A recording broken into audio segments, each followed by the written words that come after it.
So this is the flower Q-tip art from the Spring Home Therapy packet. When I work with kids, what I'm looking at when we do this is how they stabilize the paper with their offhand, but also I'm looking at their grip on the Q-tips. And I cut the Q-tips in half to kind of force tripod or quad grasp so they can only pick it up with their fingertips. It sort of stops them from being able to use a fisted or whole hand grasp.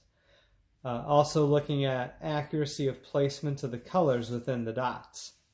The materials we're going to need for this are paints, Q-tips, and the picture itself.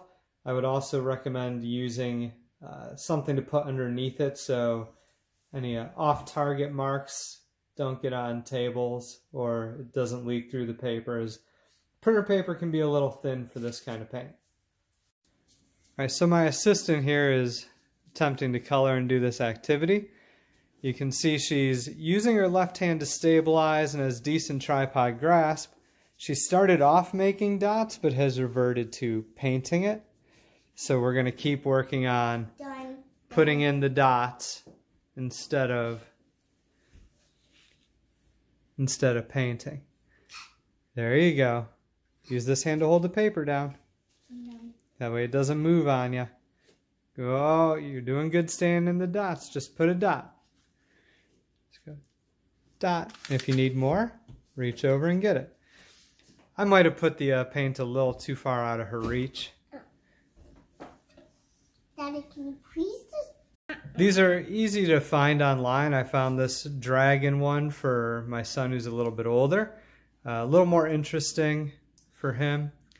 But same idea. You can see he also tried to paint some of it. And I also love dragons. And he loves dragons. But the idea stays the same no matter what age group or how complex a picture. You can find them free online on Google. Good rainy day activity. And good at building that fine motor pinch grasp, which is what we use primarily in writing. The importance of it is it helps free up our fingers from being locked into the hand and elbow, wrist while we're writing, allowing that range of motion, making writing more efficient and easier. So you can also incorporate other skills such as cutting. You can see here he's holding the paper with the offhand and turning the paper more than the scissors as he cuts around curves, which makes it a bit easier. So this picture would be a little bit harder to cut because of all the curves and changing direction.